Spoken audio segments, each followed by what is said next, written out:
Fala galera, aqui é o professor FT, o Felipe Tavares, desejando um feliz 2025 para todo mundo e para iniciar o ano com o pé direito, quando a gente está fazendo metas, definindo objetivos para esse ano, né, seja para a nossa vida pessoal ou para os nossos negócios, vamos falar aqui um pouco de economia para saber de fatores que afetam tanto as nossas decisões profissionais, os nossos negócios, nossa formação de patrimônio via os nossos investimentos. Vamos discutir esse grande bicho aí falado, né, conhecido como economia, que é algo muito importante aí no dia a dia das empresas e das pessoas. Antes da gente iniciar, queria só fazer uma breve introdução, né, do propósito desse canal, né? Por que eu comecei a gravar esses conteúdos? Esse canal foi criado para contribuir com o conhecimento e o engajamento das pessoas sobre economia, porque é algo que afeta as vidas das pessoas em grande escala.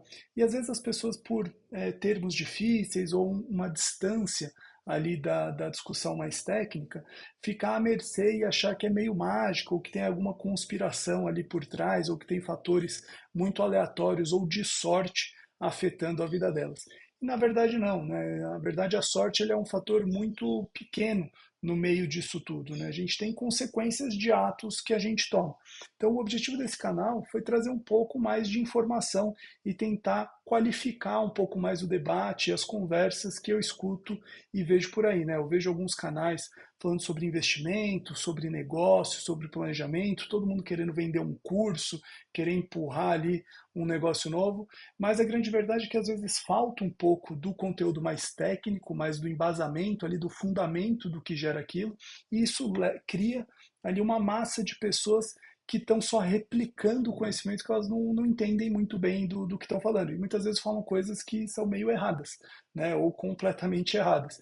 E isso gera resultados muito negativos. Né? Então, a ideia aqui, vendo toda essa situação que eu acho um pouco preocupante e confesso que me irrita, né, profundamente, assim, não, vamos tentar criar ali um ambiente um pouco mais sofisticado em conhecimento técnico, mas sem precisar recorrer para um academicismo, tentar falar uma linguagem ali onde a gente consiga trazer todo mundo para o debate. Por quê? A economia, ela foi criada, né, uma ciência social, né, a ciência social aplicada, né, e o grande tema, o dilema da economia, ou do economista, consequentemente, é a gente tentar fazer alocações de fatores escassos buscando o maior bem-estar social.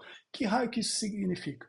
Significa que os fatores, né, os insumos, os inputs que a gente tem à disposição na economia, eles são escassos, são limitados. Né? Seja tempo, seja um fator físico de produção, capital, trabalho, terra. Né? A gente já descobriu até que o meio ambiente é escasso, né? Que isso era um pensamento que não era padrão lá na época, lá nos primórdios da teoria econômica. Então, os fatores à disposição para a gente criar desenvolvimento, eles são limitados, são escassos. E a gente precisa buscar a melhor combinação desses fatores para entregar a melhor qualidade de vida para as pessoas. Então, esse é o dilema que o economista, né, que a teoria econômica versa sobre. E aí, nessa dinâmica, a gente tenta observar ali o comportamento das pessoas, a vida das firmas, e entender como que essas pessoas se relacionam, como que a realidade funciona. E aí, a partir de como a realidade funciona, a gente consegue criar, formular a teoria econômica e ir encaminhando as melhores decisões possíveis nesse processo, nessa dinâmica de alocação de fatores. Tá? Então, o ponto inicial da discussão da economia são as pessoas. É a vida das pessoas, é como os negócios performam e não ao contrário. Ela não é uma teoria criada de cima para baixo, né, top-down, que a gente fala, tentando empurrar um modelo teórico goela abaixo. Não, a gente parte da dinâmica do ser humano e da dinâmica das firmas, dos mercados. E aí a gente observa aquilo e formula a teoria econômica. Então, tentando qualificar um pouco melhor esse debate, trazer aqui um pouco mais de conhecimento, um pouco mais de fundamento sobre o que afeta a economia e o dia a dia das pessoas. Se vocês tiverem interesse em discutir sobre isso, né, sobre conjuntura econômica, né, e ambiente de negócios no Brasil, esse é o canal certo para você seguir. E aí aqui você vai achar conteúdo sobre macroeconomia, obviamente, sobre investimentos e regulação de mercados, que são fatores que afetam a vida das pessoas e as empresas de forma direta ou indireta. Então esse é o foco do nosso debate. E lembrando que aqui, né, a gente está, vocês estão circunscritos ao meu pensamento, né, à minha formação. Né? Então aqui eu trabalho numa linha neoclássica, numa linha liberal, eu defendo o ambiente de negócios, o setor produtivo em última instância, eu acredito nos mercados como a melhor instituição para gerar bem-estar social e entendo que o governo é muito importante como regulador, como interventor em situações muito específicas, mas quem gera a riqueza, quem gera o valor é o setor produtivo, é o privado. Mas a gente precisa do governo para que o mercado funcione melhor. Então, partindo dessa visão neoclássica, é daqui que tudo vai sair. Então, se você tem uma linha mais de extrema esquerda, socialista, né, ou de Estado mínimo, que é a exclusão completa do Estado, esse aqui não é o ambiente que você vai achar informações sobre isso. Mas a gente sempre vai acabar falando sobre essas linhas mais tanto à esquerda ou à direita da teoria econômica, porque elas são importantes como balizadores ali de algumas coisas que acontecem no dia a dia, de algumas críticas, tá? Então, essa é a linha que você vai encontrar, tem viés nisso, né, pela forma como a teoria econômica, mas a gente está falando aqui da teoria econômica mainstream, ortodoxa, que é a divulgada e ensinada em praticamente todos os grandes centros de economia do planeta, não só do Brasil. Então, esse é o conteúdo que você vai encontrar nesse canal. Queria falar um pouco para vocês, né, no meio dessa motivação, né, de ver esses conteúdos sobre economia, né, e estar incomodado sobre como isso é dado, né, como isso é falado, o que tocou meu coração para falar sobre desenvolvimento, ambiente de negócios, trazer esses temas de macro, como que isso afeta investimentos, empresas, né, os trabalhadores. Porque eu achei, assim, na minha vida profissional, eu sempre foquei em duas coisas, basicamente, que era métodos quantitativos, né, a estatística, a matemática, né, que aí na economia a gente vai ter ali algo chamado de econometria, né, esse sempre foi o meu foco prioritário, foram métodos quantitativos de como entender as coisas, lidar com dados e informações, e o segundo, na parte de teoria, a parte microeconômica. Então, eu sempre foquei na dinâmica dos mercados, como que os mercados funcionam. Eu sempre entendi, né, eu tinha entendido, eu cursei ali meu curso de economia ali na primeira metade, para o meio da segunda metade da segunda década dos anos 2000, ali, em 2010 a 2014, e no meio da minha formação eu tinha entendido que o macro já tinha sido um assunto superado no Brasil, que a gente já tinha passado pela hiperinflação, que a gente já tinha passado sobre o descontrole das contas públicas, a gente já tinha passado por isso tudo. Isso tinha sido superado e estava resolvido lá em 1990. A gente estava simplesmente aprendendo a lidar com o enforcement disso tudo que já tinha sido resolvido. A gente, plano real, a gente já tinha lidado com os grandes dilemas da economia brasileira na perspectiva macro. E aí, na minha leitura, faltava o avanço do micro, a gente melhorar a eficiência dos mercados. Pô, o Brasil ainda é uma economia fechada, uma economia muito intervencionista, muita insegurança jurídica, né, nos mercados pontuais, muitas intervenções excessivas e injustificadas. Então eu falei, não, vou focar nessa parte regulatória, microeconomia, porque eu acho que realmente é o que falta para avançar. A gente precisa entender um pouco melhor a cabeça da pessoa ali, do seu João, da Dona Maria, entender um pouco mais a dinâmica da firma e ver como que a gente melhora os incentivos para maximizar a produção, né? Lembra? Sempre na perspectiva privada. Só que aí nos últimos meses, talvez no último ano, eu percebi que eu estava errado. Eu percebi que o macro não foi superado. Aparentemente, a gente está vivendo num looping temporal que os últimos 30 anos se repetem incansavelmente, né? Então, temas que a gente encontra na literatura em 1998, 99, 97, 2000, 2001, que era o tema da crise cambial, da crise fiscal, ataque especulativo contra o real, independência do Banco Central, todos os temas que estavam sendo discutidos há quase 30 anos atrás, 25, 26 anos atrás, eles estão de volta no noticiário e na ponta da língua dos economistas, né, dos especialistas. Então a gente não conseguiu superar. E, de novo, o grande desafio brasileiro volta a ser o quadro fiscal, né? A política fiscal brasileira está desbalanceada e o monetário paga o preço, e é o executivo querendo intervir na política monetária, e aí o câmbio destacando desequilíbrio, insegurança no país, câmbio estourando, população sofrendo, lado político A falando que a culpa é do capital e do magnata lá, o personagem do Monopoly, né, com a cartola, maldoso, querendo manipular mercados para ser rentista e ganhar algo em cima de alguma coisa aí que supostamente existe, e do outro, o operário, o trabalhador oprimido e tal. E a grande verdade é, decisões ruins geram resultados ruins, né? E aí no macro, o negócio não está legal, né? A gente não conseguiu fazer realmente terminar o dever de casa que iniciou na década de 90 e a gente está sofrendo das mesmas coisas. Então eu percebi e ando com a sensação que o Brasil ele está nesse loop infinito de 30 anos, nessa janela aí de 30 anos que a gente não consegue superar, né? E aí vendo isso, Eu falei, não, acho que eu vou dedicar minha vida a discutir o subdesenvolvimento brasileiro, né? Acho que eu sou novo, estou aí iniciando e estava me faltando um desafio acadêmico, né, intelectual. Eu já tinha focado muito em micro, já estava bem nessa parte. Então, acho que agora, acho que esse novo desafio, esse propósito novo, calha bem aí nesse momento. Até vou fazer doutorado agora, vou começar os departamentos de economia aí, vou aplicar para doutorado esse ano, hein? Fiquem de olho, vocês receberão meus applications. Mas, brincadeiras à parte, acho que esse novo desafio me motivou. Falei, não, eu vou discutir o subdesenvolvimento brasileiro numa perspectiva de como trazer, como superar de vez esse subdesenvolvimento. A gente está preso há 40 anos na renda média, a gente não consegue superar ali algo em torno de 10 mil dólares de PIB per capita, e a gente sempre é o país do futuro. E eu escutei isso quando eu tinha 10, quando eu tinha 20, com 30, e agora, no meio dos 30, continuo escutando que a gente ainda é o país do futuro, é o país da oportunidade. E eu estou cansado de ser o país do futuro, eu quero ser o país do presente. E para que a minha filha, né, as nossas gerações futuras possam desfrutar, gozar ali desse país do presente, a gente precisa fazer o dever de casa e a gente precisa endereçar o debate de uma forma menos calorosa, menos sentimental, uma forma mais focada em resultado, né? A gente sempre teve um modelo, né, muito do acordo, buscando ali uma grande liderança e participação do Estado, né? A gente sempre acreditou num papel de um personagem messiânico, salvador, tanto em temas sociais quanto econômicos, e isso é muito ruim, porque isso faz que a gente tenha um voluntarismo crônico na sociedade brasileira.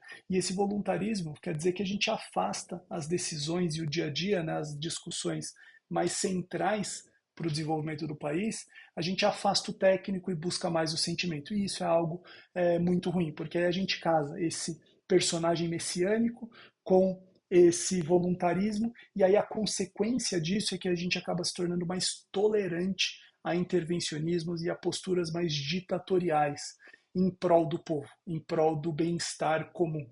Isso é muito perigoso, porque a gente está perdendo janelas de crescimento e de desenvolvimento a cada década. E pode ser que uma hora essas janelas se fechem ou diminuam o seu tamanho de forma permanente, onde realmente não caiba mais o Brasil passar por essa janela. Por que eu falo dessas janelas? Porque a gente teve janelas de crescimento sobre instabilidades internacionais, de crise, de guerra, de conflito, onde o Brasil foi bem, ganhou espaço internacional, e aí por um desarranjo das cadeias globais de valor ele conseguiu se inserir melhor. A gente teve janelas de oportunidade de crises financeiras internacionais, onde a gente estava bem menos exposto, por exemplo, uma economia mais fechada, a gente poderia estar bem. A gente perdeu a janela do boom demográfico, né, do bônus demográfico que o Brasil tinha, que está se encerrando. A gente perdeu a janela de ser uma economia com baixa tributação. A gente perdeu a janela de ser uma economia que poderia gastar mais na política fiscal para conseguir trazer desenvolvimento. Então a gente perdeu janelas de oportunidade, a gente perdeu a janela de uma sociedade, de um planeta menos restritivo sobre questões ambientais, então a gente perdeu diversas janelas aí no meio do caminho. E essas janelas estão ficando cada vez mais caras. Por quê? O Brasil perdeu o seu boom demográfico, o Brasil gastou mais dinheiro, a gente está com uma dívida elevada, a gente aumentou a participação do Estado na vida do cidadão, né, de forma ampla, não só pela carga tributária, mas por tudo que o Estado é obrigado a te dar e fazer por você, ou para que você faça algo, o Estado tem que te autorizar aquilo. Então a gente perdeu essas janelas e a gente está com um Estado grande, inchado, ineficiente, caro, e essas oportunidades diminuem. Então, cada vez que você tem uma nova perspectiva para se desenvolver e crescer, a gente tem menos instrumentos para buscar esse desenvolvimento. Então, o desafio fica maior. E aí, vendo isso, entendendo isso do fundo do coração e amando o país do jeito que eu amo, eu falei, não, eu quero dedicar minha vida a discutir isso. Vamos discutir, estudar Brasil, vou estudar Brasil, vamos buscar outras cabeças, vamos ver o que a literatura traz, vamos ver o que os outros países fizeram, vamos olhar para o nosso passado, ver o que a gente fez de errado e trazer as críticas. E aí, esse prólogo aqui, essa introdução, ela é muito importante até para o conteúdo do vídeo, porque muitas pessoas me acusam de ser pessimista, né? Eu venho falando de reforma tributária, alguns temas, em algumas palestras, alguns eventos, a pessoa fala assim, nossa, mas você só vem falar de coisa ruim, você só vem dar notícia ruim aqui, você sempre é o cara pessimista. Eu sou pessimista. Nem um pouco, muito pelo contrário, eu sou muito otimista com o Brasil. Tanto que eu acho que a minha dedicação de vida deve influenciar outras pessoas. Vejo outras pessoas fazendo isso, que me influenciaram a buscar essa postura. E toda essa cadeia ali de um ciclo virtuoso, né, de influências positivas sobre se dedicar a discutir o Brasil é o que vai fazer a gente melhorar o país. Porque é discutindo os problemas do Brasil que a gente torna possível resolver os problemas. Sabe aquela vida, tanto na perspectiva pessoal própria quanto na vida conjugal, que ficar quieto e não falar do problema não é a melhor solução para o problema. Para resolver o problema, você precisa falar do problema. E a gente não está no mar de rosas. A gente não está no nível de desenvolvimento social dos países nórdicos. A gente não está no desenvolvimento de mercados como os Estados Unidos. A gente não está nesse patamar. E para a gente poder um dia estar nesse patamar, a gente precisa discutir o problema. Então vamos discutir a raiz do problema, vamos discutir o fundamento e aí tentar achar a melhor saída de forma, obviamente, democrática e de forma que consiga trazer de forma persistente, de forma perene, o bem-estar social para o povo brasileiro. Então esse é o objetivo aqui do canal e é o que eu estou me dedicando agora exclusivamente para discutir, tanto na perspectiva profissional quanto acadêmica, entender um pouco mais esse quadro, esse diagnóstico de subdesenvolvimento. Então, eu não sou pessimista, eu sou uma pessoa atrelada a dados e realista. Então, na hora que você olha o quadro, os dados, olha as perspectivas, as projeções, tanto de mercados quanto as que eu faço, né, a gente vê que tem muitos desafios, que a missão não é fácil. O futuro não é mamão com açúcar para o Brasil, não. A gente tem muita coisa a fazer, a gente tem muito dever de casa. Tem pessoas que já fizeram esse dever de casa antes e estão colhendo, mas a gente tem um desafio grande pela frente. A parte boa o problema foi criado por nós. Por nós, digo, o povo brasileiro. A gente tomou essa decisão, seja pelos nossos representantes, de você, tendo você votado ou não. Graças a Deus a gente vive numa democracia. Né? Então, quem está lá com a caneta na mão nos representa. Goste você ou não do partido A, B, C ou D, do político A, Z, X, Y, pouco importa quem é o cara, mas ele nos representa, está tomando decisões por nós. Então, nesse sentido, nessa parte de democracia representativa, nós tomamos as decisões que nos trouxeram a essa situação pouco confortável, olhando aí para o futuro, olhando para o médio e longo prazo. Então, apesar do problema ter sido criado por nós, a solução está 100% na nossa mão. O Brasil não vive uma situação onde ele precisa de que outros países façam algo, tomem uma decisão para que a vida dele melhore. O Brasil tem muita expectativa nos mercados internacionais, as pessoas têm uma esperança sobre o Brasil, o povo brasileiro é um povo querido, todo mundo é um brasileiro, o brasileiro não se mete em confusão com ninguém, ninguém quer matar brasileiro, ninguém quer fazer atentado contra brasileiro, a gente não tem problema com ninguém, a gente é tranquilão. Então, assim, se a gente fizer o dever de casa, né, o brasileiro é muito bem recebido, o Brasil é muito bem recebido. Até eu estava vendo esses dias no Instagram, tá virando moda falar de brasileiro, tudo moda brasileira, não sei o que, brasileiro nos Estados Unidos, tudo que é brasileiro tá fazendo moda pra caramba lá nos Estados Unidos. Então, assim, o brasileiro é um povo legal, a gente tem uma cultura bacana, a gente tem uma capacidade criativa que não existe no planeta.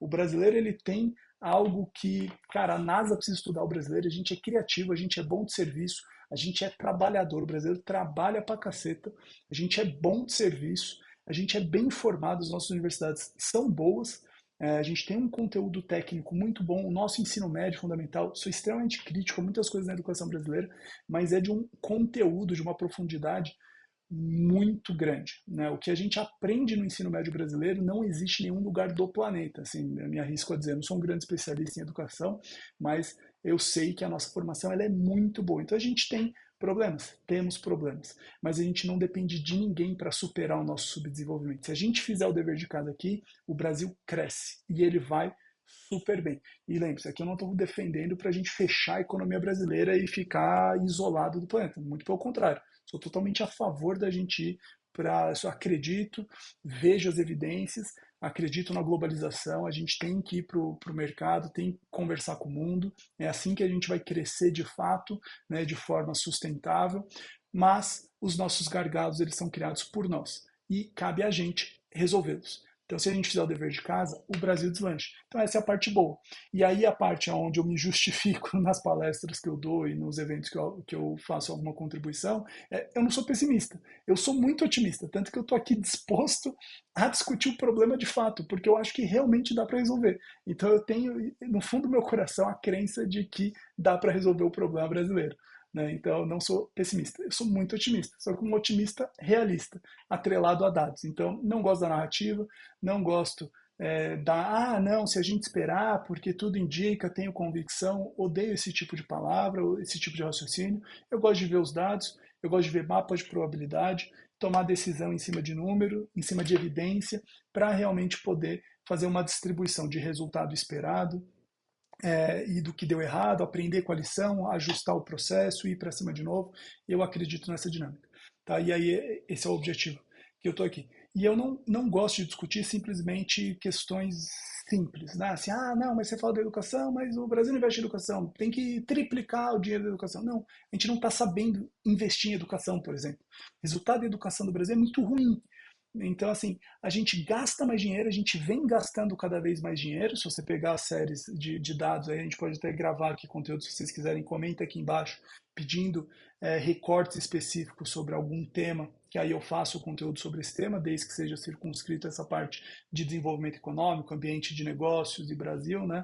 Podemos falar de outros países também, mas sempre fazendo paralelo com o Brasil.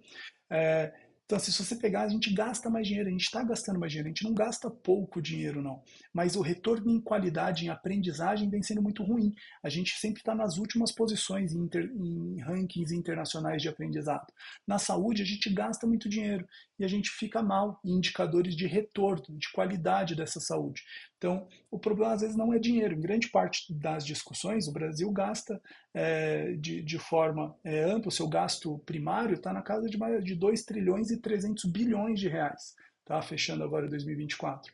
Então, assim, a gente não gasta pouco dinheiro, não. A gente gasta bastante dinheiro, mas o resultado, a eficiência desse gasto é pequeno. Então, só discutir, porque quem gasta pouco, porque quer defender o patrão, porque eu trabalho. Cara, tá todo mundo envolvido e se o Brasil vai mal, todo mundo vai mal, todo mundo se lasca. É o bilionário, o milionário, o que tem 100 reais, o que não tem nada, todo mundo vai pro mesmo buraco, todo mundo se lasca. Obviamente, quem tem mais patrimônio e conhecimento consegue se blindar melhor de crises e tomar outras decisões. Ele tem mais opções na mão, beleza? Mas todo mundo vai mal. Se o Brasil vai bem, todo mundo vai bem. Então a gente não precisa criar, e a ideia aqui não é criar conflito de A com B, é resolver problema, porque afeta todo mundo de forma não vou falar de forma igual, mas afeta todo mundo. Uns afeta mais, outros afeta menos, dadas as opções de se proteger e saber também se antecipar a esses eventos. Porque se você for bilionário e não souber o que fazer e for pego de surpresa, você pode perder esse título de bilionário, porque não existe fortuna ingastável, tudo pode acabar. Tá? Então tem que tomar muito cuidado nessas decisões. Então, dito isso tudo, aqui o objetivo é a gente discutir de forma séria, prospectiva, olhando os fundamentos, quais são os desafios da economia brasileira e como a gente pode superar o nosso nível de subdesenvolvimento. Então, para a gente começar essa agenda produtiva e prospectiva sobre desenvolvimento brasileiro, nada melhor do que a gente olhar os principais fatos e acontecimentos que estão rondando hoje o mercado. Né, que é o que vai balizar, são as condições de contorno para os próximos capítulos aí no começo de ano. Felipe, isso quer dizer que tudo que você falar aqui agora eu posso pegar que vai acontecer em dezembro? Não, porque eu não tenho bola de cristal, a economia é um bicho vivo e ela se adapta. Então, cada vez que algo vai acontecendo, as coisas vão mudando na economia. E aí os cenários vão mudando. É um multiverso. Para quem gosta dessas discussões de multiverso, realidades paralelas e tudo mais, né? O multiverso, o que acontece? Se você toma uma decisão aqui, né, isso pode afetar a realidade de vários é, outros cenários possíveis. Né? Então, todas essas decisões elas são vivas e elas se afetam mutuamente. A economia ela é toda interligada. Então, o que a gente está trazendo aqui são condições de contorno que hoje estão postas. Então, olhando o cenário de hoje, o que tem hoje na mesa, essas são discussões que a gente tem que acompanhar, porque tem a possibilidade, tem uma probabilidade delas afetarem os mercados. Brasil, mundo, Estados Unidos, tá? Então são os principais fatores que estão no nosso mapa de condição de contorno aí para a economia brasileira e mundial para os próximos meses, iniciando agora em janeiro de 2025. Então, galera, para iniciar 2025, nada melhor que falar da maior economia do mundo, os Estados Unidos. Trump de volta à Casa Branca, 4 anos depois, o retorno do topetão e aí dividindo muitos sentimentos. Não, o Trump é um cara muito caricato, né? Então as pessoas formam muitas opiniões com base no sentimento e que transcende às vezes as próprias falas ou atos do, do presidente americano, né, do Trump. O ponto é o que ele promete, né, e o que os investidores e o pessoal aí da economia está esperando. O Trump vem numa postura, como sempre aí do Partido Republicano, de diminuir a regulamentação no país, né, tornando o país um pouco mais fácil para se fazer negócio, diminuindo o papel do Estado e a interferência do Estado nos negócios. Isso vem sendo visto com bons olhos pelos investidores e pelo mundo dos negócios, onde eles esperam uma redução significativa da regulamentação de negócios nos Estados Unidos, liberando um pouco mais aí o mundo produtivo. Atrelado a isso, né, e já com dois anúncios do Federal Reserve para 2025, de que haverão dois cortes na taxa de juros do país. Então, se você somar uma desregulamentação com uma redução de juros, o mercado de capitais tende a melhorar, tende a aumentar ainda mais. Para você ter noção, em 2024, o Standard Poor's, né, que é o principal índice, Standard Poor's 500, né, o SP500, é o principal índice da Bolsa Americana, ele acumulou uma alta de 25% aproximadamente aí ao longo de 2024.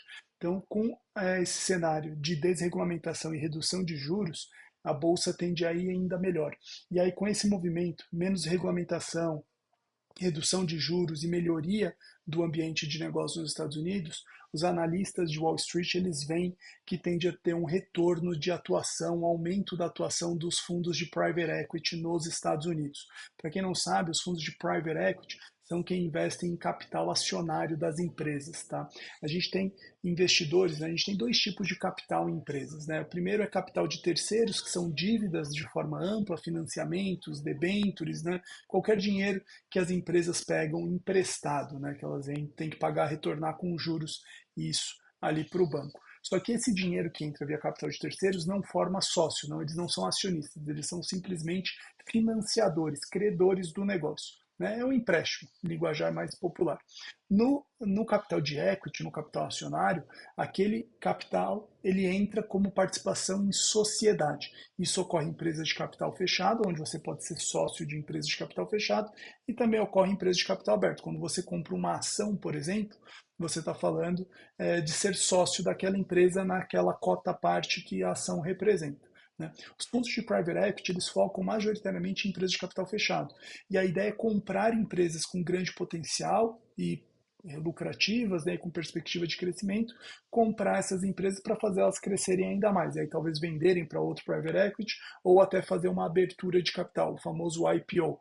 Né, ali na bolsa para fazer a saída daquele investimento. Então, os fundos de private equity eles são muito importantes para a geração de negócios em qualquer país. Quando você tem private equities migrando o capital, né, principalmente grandes players, migrando o capital para aquele país, você tende a ter um acionamento da roda de negócios na esfera da oferta muito grande. Então, isso tende a ser muito positivo para a economia americana e quando a economia americana vai bem, o mundo tende a ser puxado por isso. Outro grande fator para ficar de olho aí sobre a nova postura do Trump, esse novo capítulo da história americana com o Trump na presidência, é a guerra comercial com a China. Então esse é um ambiente incerto, tende a ter uma guerra significativa ali, um conflito. O Trump já anunciou que vai sobretaxar importações, especialmente as chinesas, e que ele vai buscar proteger a economia americana ao máximo.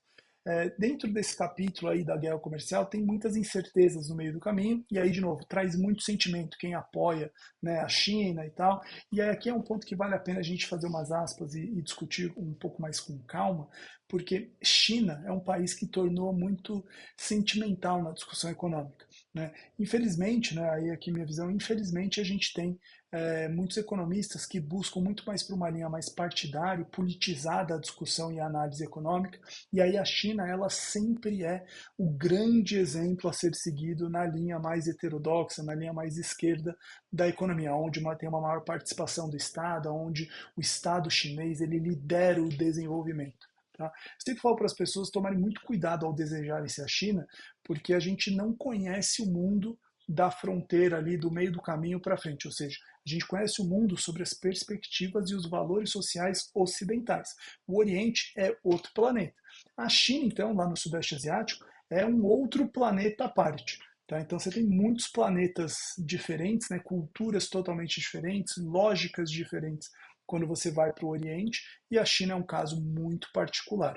A China tem várias coisas que são únicas nela, com grande investimento, altas taxas de investimento, o país que mais cresceu aí nos últimos 50 anos, só que isso tem um custo, especialmente social. A China é um país extremamente controlado, a gente tem pouco acesso a dados de confiança da economia chinesa, tanto que diversos anos a gente tem dúvidas sobre os números de fato de crescimento e de geração de negócios lá no país, e você não tem liberdade para nada. Né? A China é um país muito controverso, especialmente quando se trata de ambiente de negócios. Tá? Então, para tentar separar um pouco isso, que assim, muitas vezes quando as pessoas falam o Trump vai brigar com a China, é porque quem gosta da China vai falar mal dos Estados Unidos quando entra nessa perspectiva mais ideológica, mais sentimental. Tá? Mas a guerra comercial, aí, esse conflito comercial, essa tensão comercial que vai ser criada entre Trump com China, ela tem que ser observada de perto porque isso pode ter efeitos para a economia brasileira, efeitos positivos e negativos. Tá? Então, teve até alguns jornalistas que me perguntaram alguns meses atrás, como você vê dessa guerra comercial do Trump não comprar mais nada da China e aí agora o Brasil ser assolado por produtos chineses e isso destruir a estrutura produtiva brasileira? Tem que ir com calma. Primeiro que não é tão fácil sair vendendo no Brasil, o Brasil é um país fechado, né, altas taxas de importação e tal, então não é simplesmente querer vender para o Brasil que você vende, não é simples assim. Outro fator, o Brasil não tem renda para acumular, para absorver o volume de consumo dos Estados Unidos, principalmente da China para os Estados Unidos. Tá? Então, assim, tem que tomar muito cuidado nessas análises. Pode ser que uma parte desse fluxo de comércio venha para o Brasil, mas, de novo, ele não tem todo esse poder de devastar a estrutura produtiva brasileira, porque, de novo, o Brasil é fechado. Então, os produtos chineses não entram no Brasil na mesma competitividade, por exemplo, que eles entram nos Estados Unidos. Em alguns casos, isso é inviável. Tá? O que a gente sabe da guerra comercial, porque a gente já viu um capítulo disso no último governo do Trump, é que na guerra comercial China-Estados Unidos, o que aparentemente tem um fator de desequilíbrio é no papel do câmbio. De novo, o dólar. O dólar é a moeda mais forte do mundo e todas as economias dependem muito do dólar para se fazer negócios, seja dentro da sua economia local ou como um preço relativo muito potente, muito importante ali na tomada de decisão de todos os investidores no circuito econômico. Tá? A China, para se ter ideia, ela tem um grande vetor ali de exportação, isso era mais forte alguns anos atrás, né, muitos anos atrás, isso vem diminuindo, né, com os ganhos de produtividade, melhorias, de qualidade de vida, né, legislações sociais, né, acordos sociais um pouco mais parecidos com o do Ocidente, mas a gente ainda tem um grande fator de diferença de competitividade na China, que é o câmbio. O yuan é uma moeda extremamente desvalorizada. Para você ter ideia, hoje um dólar vale 7,30 yuans. Então, um câmbio de 7,3. É uma moeda muito desvalorizada. Olha que o Brasil está chegando aí no câmbio. Um parênteses aqui, para quem falava da teoria do câmbio, do preço relativo, né?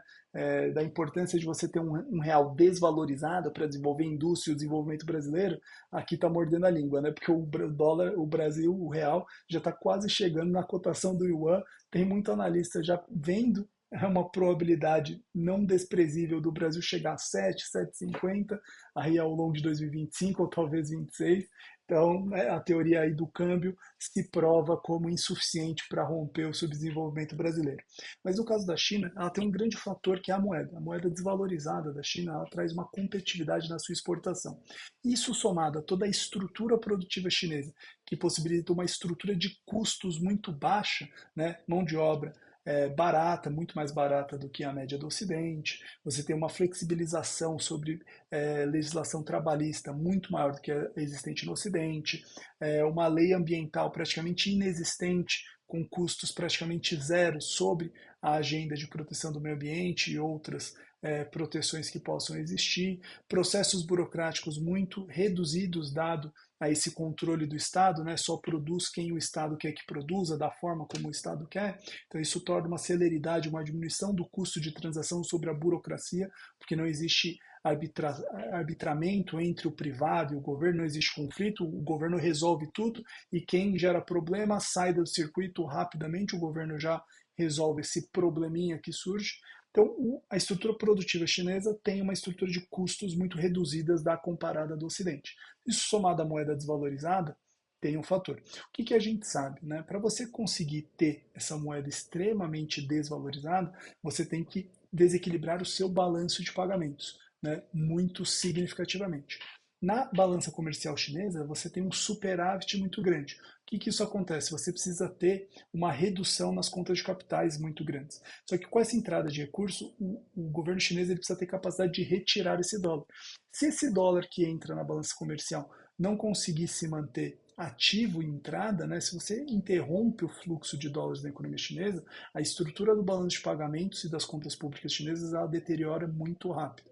Isso apareceu no último governo Trump, quando o Trump iniciou a briga com a China. Por isso que a China deu vários passos para trás no meio desse conflito, porque os Estados Unidos de fato têm o dólar na mão. E o principal comprador da estrutura e o principal financiador da estrutura produtiva chinesa é os Estados Unidos via sua demanda. Então, se os Estados Unidos parar de demandar produto chinês, a probabilidade da China ter um problema maior do que os Estados Unidos é muito maior.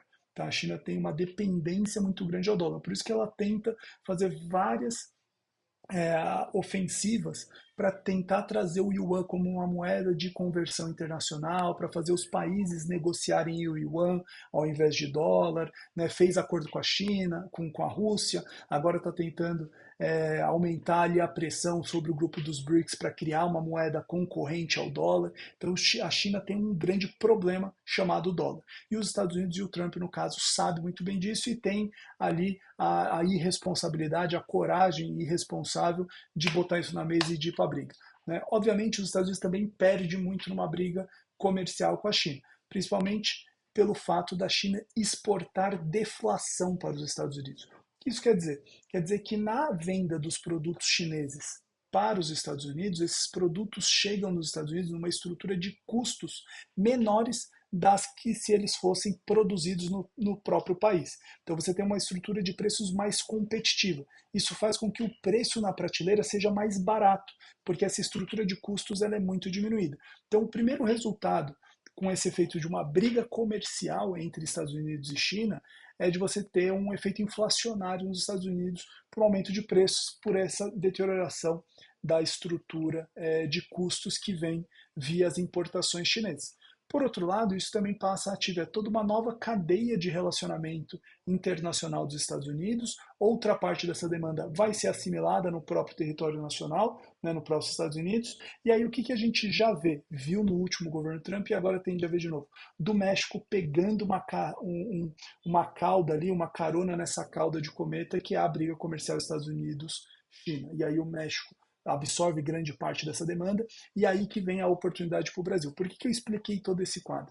Porque numa nova briga dessa, a gente tem dois fatores aqui muito importantes.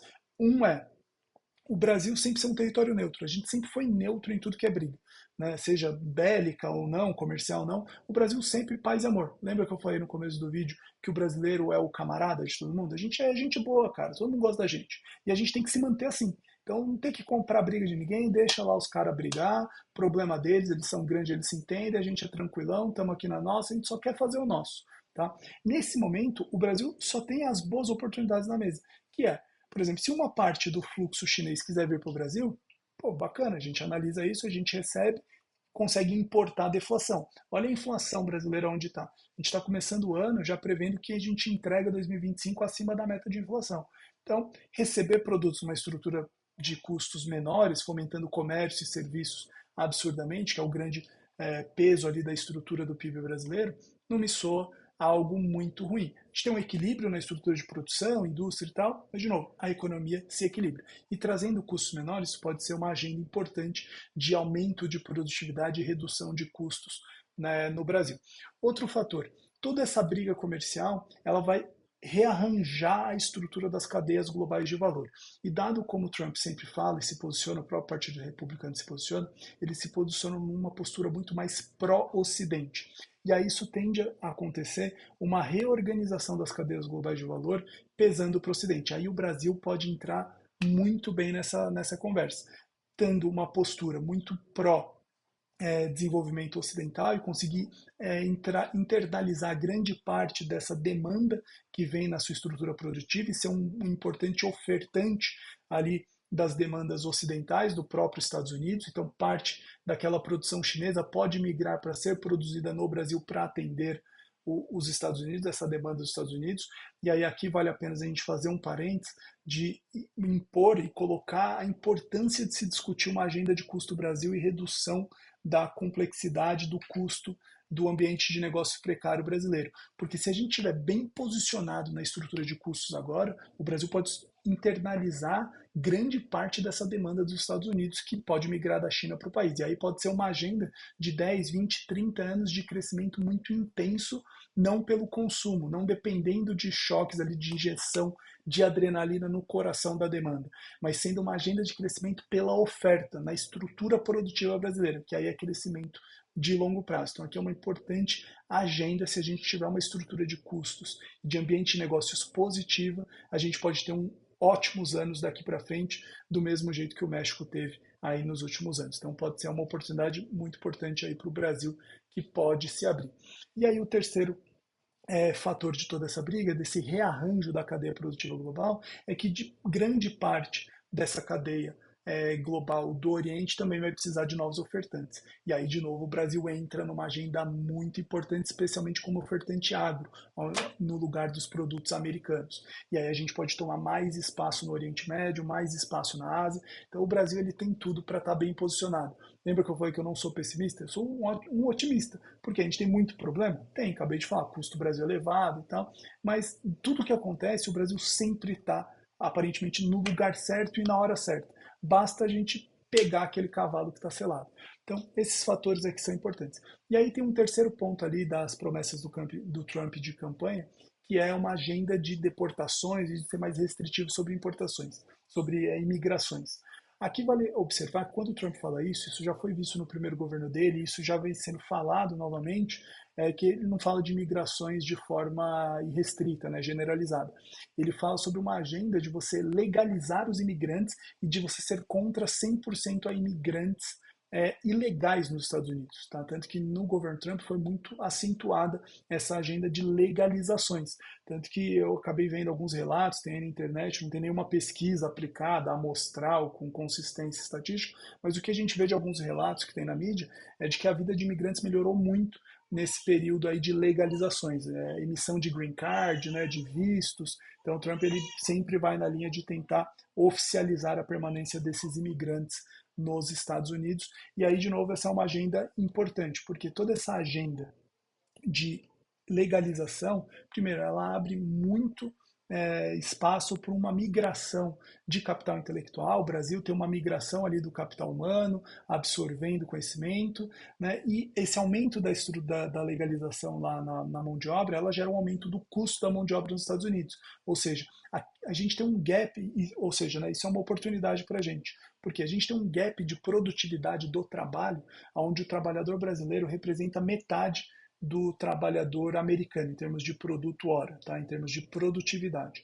Se você aumenta o custo da mão de obra lá, né, numa linguagem econômica que a gente faz ceteris paribus, ou seja, tudo mais constante, aquele trabalhador vai produzir a mesma coisa, porém ele custa mais caro, você diminui esse gap de produtividade. E aí é um importante momento onde o Brasil consegue se posicionar melhor em termos de competitividade. Por agora está com uma produtividade relativa do trabalho aos Estados Unidos um pouco melhor. Então a gente ganha espaço na agenda de competitividade internacional via estrutura de custos do trabalho.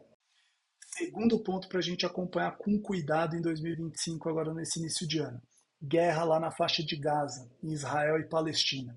Ali, Oriente Médio, uma tensão muito grande, algo horrível, guerras nunca são legais, está todo mundo errado nesse momento.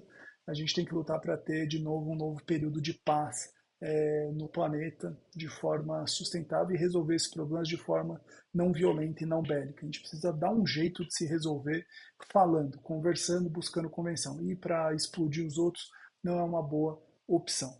E grande fator aí de importância da faixa de Gaza é toda a tensão do Oriente Médio e toda a relação que aquela região tem com o petróleo. Então ali a gente tem um fator muito importante na estrutura de custos do planeta. E isso, toda a estabilidade que teve na faixa de Gaza gerou um aumento do barril do petróleo, e esse barril do petróleo está muito elevado. E aí toda a tensão ali na faixa de Gaza ela é muito importante por causa do petróleo, né? Para você ter noção, ali no começo de 2023, um pouco antes ali do início da guerra, da tensão entre Hamas e Israel, o barril do petróleo estava na casa de US$ 70, né? E ele chegou a ter um pico próximo de 94, US$ 95 ali no final de 2023.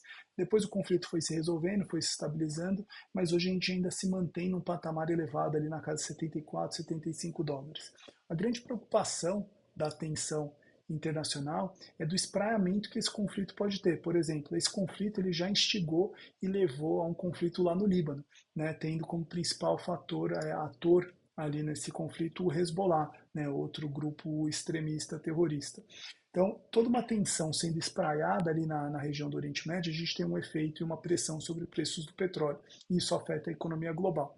Parte positiva, né, entre aspas, uma guerra, a gente tem que tomar muito cuidado para falar de coisas positivas numa guerra, mas o fato positivo, né, do efeito do aumento do petróleo é o Brasil e o papel do Brasil no mercado internacional de petróleo. De novo, o Brasil parece que em todos os problemas do planeta ele sempre está na hora certa, no lugar certo e muito bem preparado para ajudar a resolver os problemas do mundo. Então, assim, numa eventual restrição de oferta de petróleo, né, o aumento do petróleo devido a problemas e instabilidades no Oriente Médio, o Brasil hoje é um dos maiores produtores já do mundo e tende a ser entre os 5 maiores aí nos próximos 10, 15 anos. Então, essa posição do Brasil como um grande player no mercado de petróleo, sendo um player independente desses conflitos regionais, locais, principalmente ligado ao OPEP, né, que aí é um cartel internacional, coloca o Brasil numa boa agenda e podendo ter desenvolvimento e crescimento por via do mercado de óleo e gás. Né? A Petrobras é uma das maiores petroleiras do mundo, o Brasil tem grandes reservas, vem descobrindo cada vez novos poços com maiores capacidades, o óleo do pré-sal é um óleo muito bom, de baixo valor de extração e de produção, então a gente tem tudo para surfar em eventuais picos do preço do petróleo e restrições de oferta global. E aí, de novo, o Brasil pode entrar, então, faixa de Gaza pode ter um grande efeito sobre a economia brasileira, somente via o setor de óleo e gás. E aí, terceiro fato importante para a gente já começar o ano de olho acompanhando a economia brasileira, que é a discussão das emendas parlamentares. Isso vem tomando muito espaço na mídia, cada dia a gente vê novas discussões, novas confusões, entre aspas, e isso tendo uma relação intensa e acalorada entre executivo e legislativo.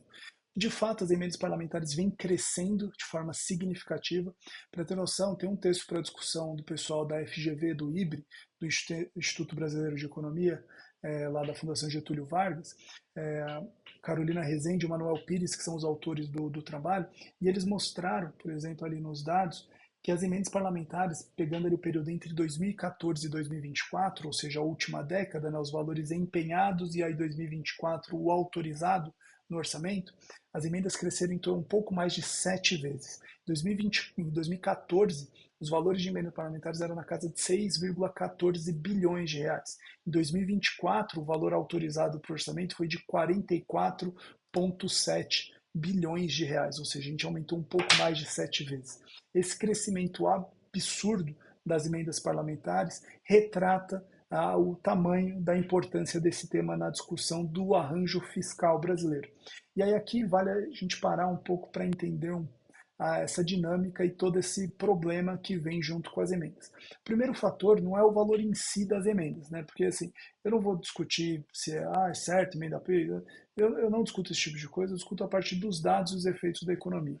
Né? Mas assim, as pessoas foram eleitas que estão lá, os parlamentares, e elas têm o papel e a missão de nos representar. Né? E aí, na parte de nos representar, é negociar junto ao Executivo Federal a alocação de recursos que têm que ser alocados para a melhoria da vida das pessoas, em projetos lá nas regiões onde eles são eleitos, né, e acompanham. Então, assim, um deputado federal lutar para levar dinheiro para uma Santa Casa, para recapear uma estrada, para fazer uma escola, para fazer qualquer coisa ali na região dele, é extremamente legítimo.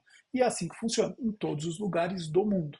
Né? Os parlamentares precisam buscar recursos junto ao Poder Executivo Federal, né, quem tem a chave do cofre, para fazer a alocação desse recurso. Porque, de novo, o Estado vai alocar esse recurso em alguma política pública e tal, e aí os parlamentares, como membros representantes, né, da população lá no Legislativo, tentam fazer esse meio de campo. Então, um papel importante dos parlamentares, dos deputados, é a alocação de emendas. Eles precisam lutar por esse recurso para levar para suas regiões. E, de novo, isso partindo das premissas de legalidade, né, e de tudo sendo feito nas boas práticas, né, e de acordo com a norma e com a lei, esse recurso tem que ser bem aplicado. E aí, se a aplicação às políticas públicas é outro capítulo dessa história, forem bem feitas, forem bem pensadas, né, e focando de fato em resultados, né, com uma boa avaliação e diagnóstico dessas políticas públicas, é esse recurso que vai gerar de fato desenvolvimento socioeconômico para o Brasil e é isso que a gente quer.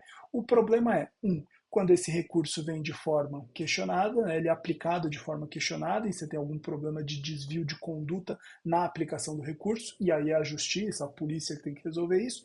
E aí um outro problema é quando ele é aplicado da forma certa, mas ele é aplicado em programa ruim. Ele é aplicado de forma errada, ou sem compromisso nenhum com o seu resultado. E aí é como se você jogasse dinheiro no lixo. E esse é o grande dilema do Brasil. Tá? O Brasil vive um grande problema de ineficiência nas suas políticas públicas. A gente gasta muito dinheiro, mas a gente não está nem aí com o resultado. Então, o nosso foco sempre é gastar. É assim que a lógica do sistema pressiona todos os gestores públicos, inclusive os próprios deputados.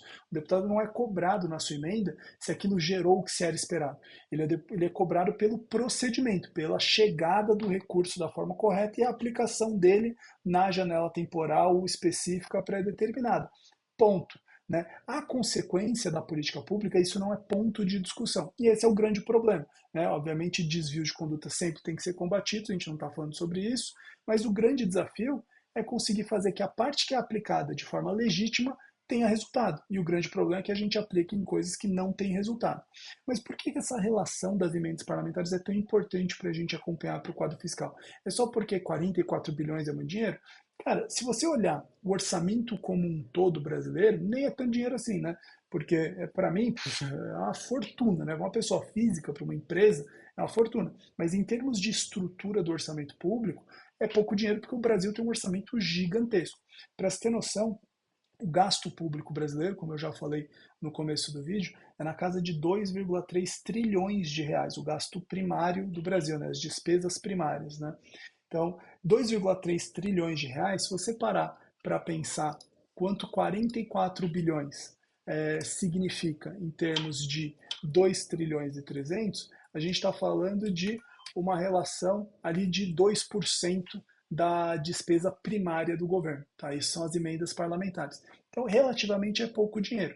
Só que aí, na hora que você vai entrar um pouco mais na composição dessas despesas primárias, aí mora o X da questão. Por quê?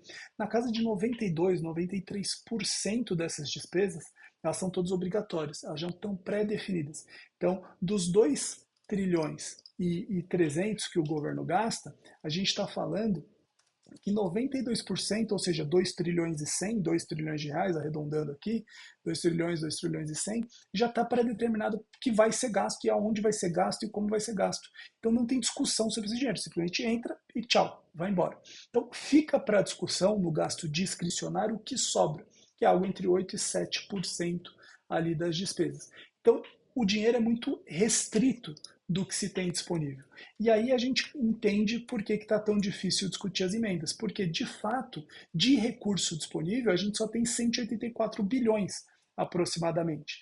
E aí na hora que você vai para só 184 bilhões de reais de recurso disponível a ser discutido no orçamento, os 44,7 bilhões, aí ele já fica um pouco mais sensível, porque aí a gente já está falando de algo próximo de 24,3% desses recursos discricionários que estão disponíveis. Então, arredondando aqui, é um quarto dos recursos disponíveis para serem discutidos no orçamento, né, do que não já está pré-determinado aonde será alocado e como será alocado, um quarto desse recurso estão nas emendas parlamentares. E aí, de novo, o cobertor é curto. Né? A gente só tem 184 bilhões para discutir no orçamento todo ano, porque 92 já está dado, 92, 93. Então sobra 180. Dos 180, um quarto já foi para a emenda parlamentar. Então, e aí esse emenda parlamentar, esse 180, concorre com investimentos extras que o governo queira fazer, seja em pesquisa, seja em infraestrutura, seja pagar ali um gasto extra do governo. Então tem pouco dinheiro para lidar com tudo.